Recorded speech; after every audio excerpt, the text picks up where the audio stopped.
Hey y'all, welcome back to my channel. It's Brittany and I'm here today to just talk about some business ideas for women. So my target audience is women, so that's who I cater my information to.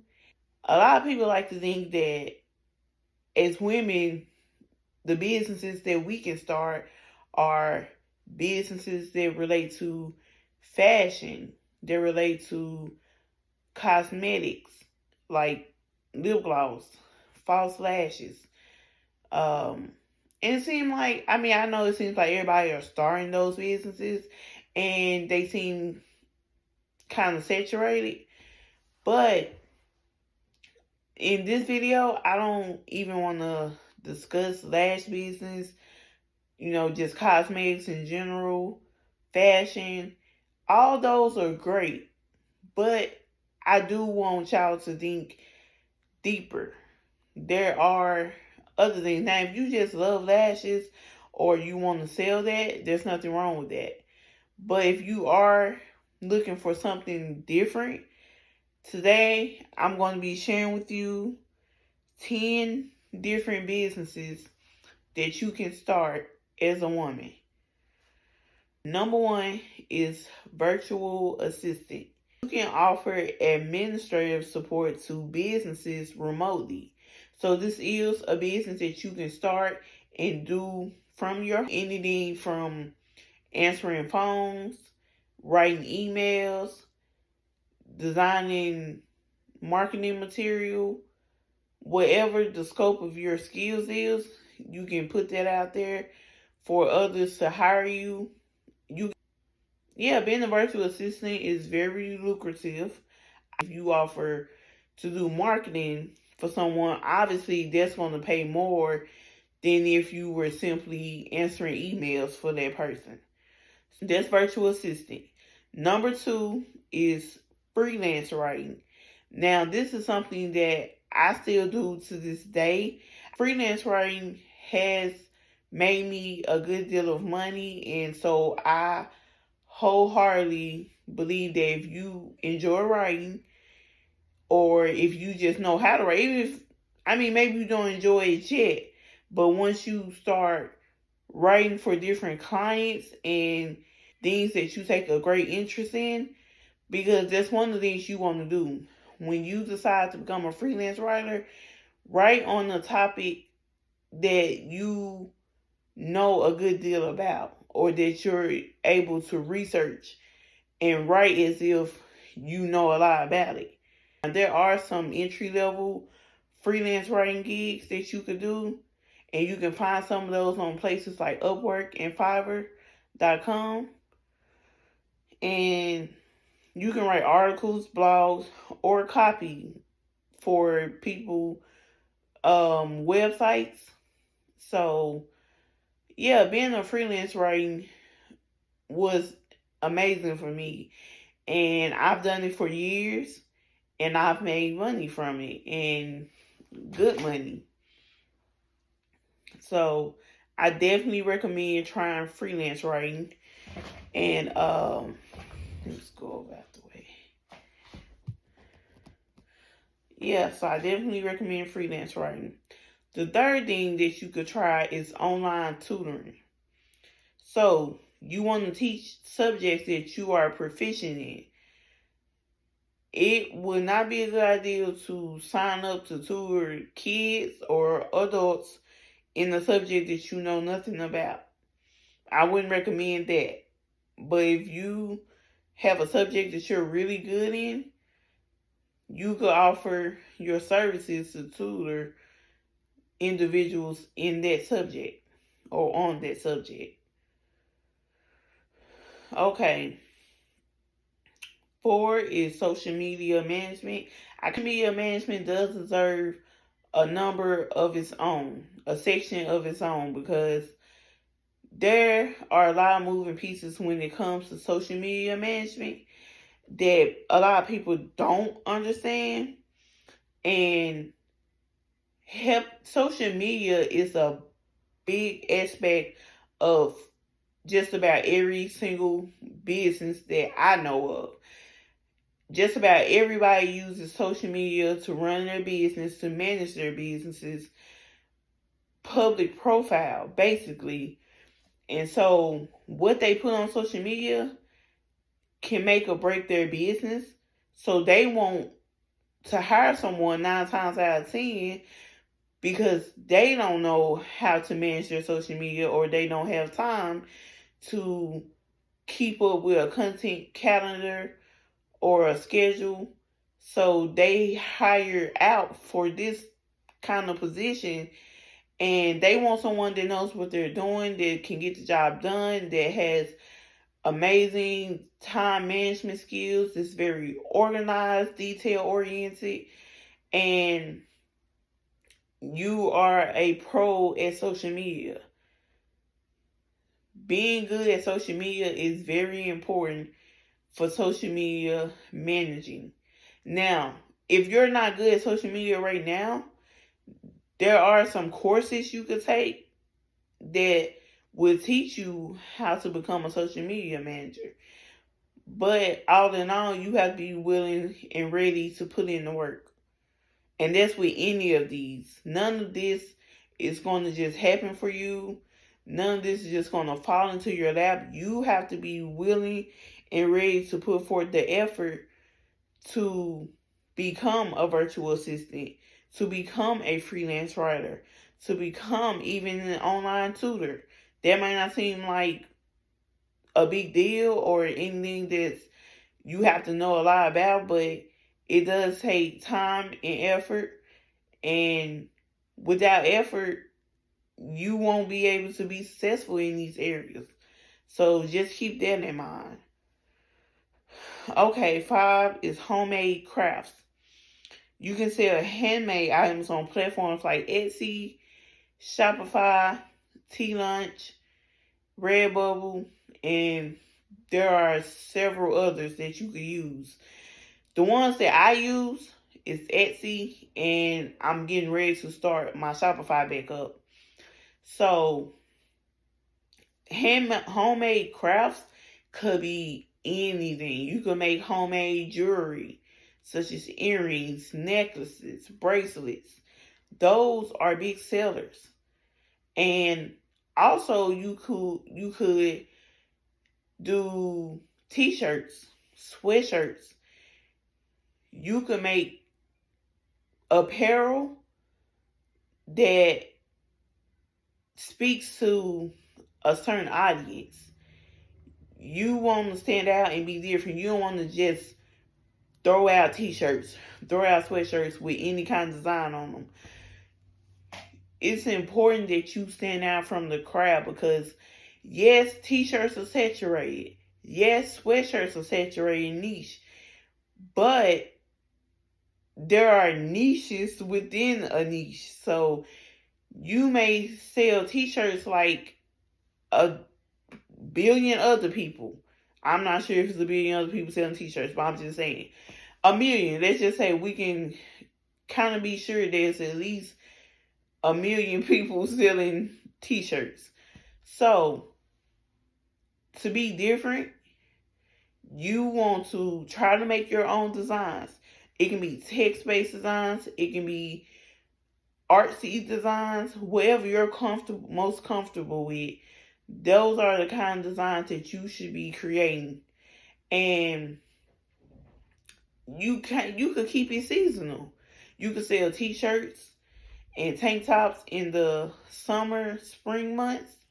And then in fall and winter, you could sell sweatshirts. But from the research I've done, sweatshirts sell well year round, but so do t-shirts. So that's really up to you. Or you can sell both, like I do. I sell both. So it's really up to you, but you just want to not copy others or steal designs from other people, but you do need to do your research. You do need to go to Etsy. Even if you can't afford to get a software, a research software with keywords and things of that nature, like Everbee, eRank, then you could just do your research through searching on Etsy. If you want to sell breast cancer t-shirts. You want to type in breast cancer t-shirts and see what comes up, see what's popular, what's on the first page, what kind of designs that they have, and what makes those designs stand out. And then you want to go create your own design. You can use the same colors, pink, which is for breast cancer awareness, but then you could add something different to your design to make it stand out. You want it to make sense for what you're talking about, but you also want it to stand out from what everybody else is doing. Now, you could still include a ribbon just to show that it's still for breast cancer awareness, but don't leave it at that. Don't just put a pink ribbon, write breast cancer survivor or breast cancer warrior, and then just leave it at that. Like, don't just leave it plain. You want to jazz it up a little bit, basically. Okay. And like I said, there are a lot of crafts that you could be making. Like I said, jewelry, t-shirts, sweatshirts, apparel, period. And one thing that I've seen people make, I don't know if that's still like a popular thing, but the bling Crocs, those were really nice, and that's something that I once wanted to do. But you can bling out almost anything, and so I like the way it looks, and I think a lot of other people do too. So if you learned how to put bling on mugs, shoes, other forms of cups, things of that nature, you could do really well in the homemade craft section. Okay, moving on to blogging and vlogging. See, B, blogging, V, vlogging. So just want y'all to know I wasn't saying the same word. Okay, so you could share your expertise or interests and monetize through ads or sponsorships. So you could do blogging, and that's where you type different articles on different subjects. Wherever your subject is that you want to talk about, you can write articles on it using things like WordPress.com. And I actually have had my own blog since like 2013, 2015. I've had several blogs since then, and I really enjoy it. It's something I really enjoy. I got away from it. Like I said, my schedule has been hectic, and I've been busy with full-time work at my 9 to 5, but that is something that I'm trying to get back into. And I always encourage others to start blogs, and you can do the same with YouTube. Like how I'm here on YouTube, this is not a vlog, but this is the platform where you would do your vlogging. So basically, you can do day in the life, week in the life. You could show working from home as a busy mom. You could show cooking videos, how you go grocery shopping for healthy foods and snacks, whatever. You could make good money right here on YouTube vlogging.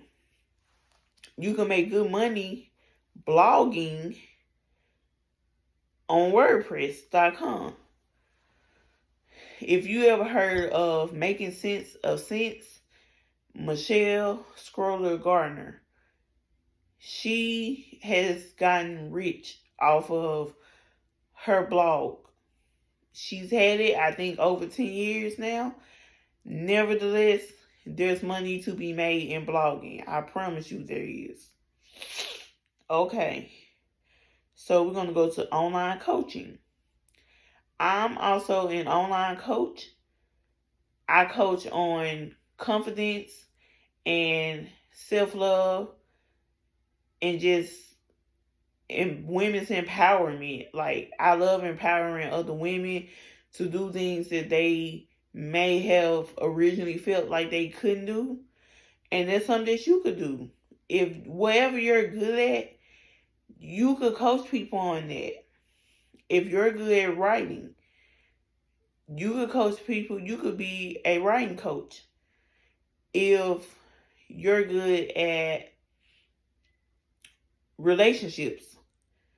You could coach other people on how to find the love of their lives. That's definitely something that you could do. So let's not sleep on online coaching, because again, there is money to be made as an online coach. And that's what we're here for, right? You want to know about businesses that you can start as a woman and make a ton of money. None of this is get rich quick. None of this will get you rich overnight. But with the right effort, with the right time put into it, you can build something very lucrative. Okay. Number 8 is affiliate marketing. So this is where you promote products and then you earn commission on those sales. Um, you want to promote things that you already use or have used in the past and you really enjoy it. You don't want to be one of those people that just take every little thing that's offered to them and they promote it to their audience, because this can cause your audience to lose trust in you. If you've never used the product, you should not be promoting it. But if you choose to promote something that you have never used or never heard of, for that matter, and it turns out to be a flop, then your audience is going to be upset with you. Most likely because you're the reason they chose this product or service. And if you were dishonest about using the product, that's going to look bad for you. And so I don't recommend it. But if you want to do it that way, by all means, go ahead. But the way that I do it, when I do affiliate marketing, because there's something that I've also done in the past, I take things that I already know I love or like, and those are things that I try to promote to my audience. So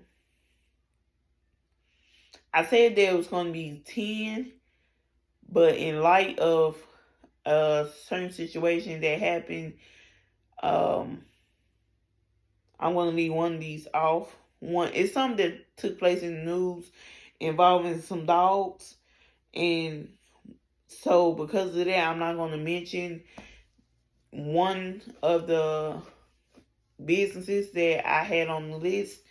So we're just going to move forward to the 9th thing, and that's an e-commerce store.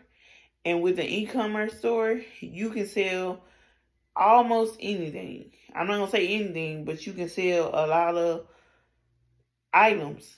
You can sell shoes. You can sell clothing. You can sell jewelry.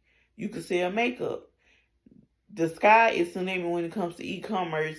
The great thing about it, it's all online. You don't have to have a storefront, and you don't have to go anywhere in public. You can do everything online. So that's going to be it for this video. I've already taken 20 minutes, didn't want it to be too long. It'll probably be shorter than that once I edit the video. And I know I was kind of stumbling through a little bit because it was just a lot of information that I wanted to share with you all that I did not want to forget. And my mind was going 100 miles per hour because I do have a lot on my mind. So forgive me if I was all over the place, but I hope I was able to give some gems or some knowledge that you may not have known about. And I will be back tonight with a few more videos that I need to film. And so I want to thank y'all for watching this video through to the end. If you stay to the end, you're a real one. And I really appreciate you. So I am back on YouTube. I've been gone a minute, but I'm back. And I just really want to share with you all the things that I know about business and starting a business, growing a business, just scaling a business in general. And I also want to take y'all on some journeys with me. And I'll get into that more in the next video. But again, thank y'all for tuning in and watching to the end. And I'll see y'all in my next video. Bye.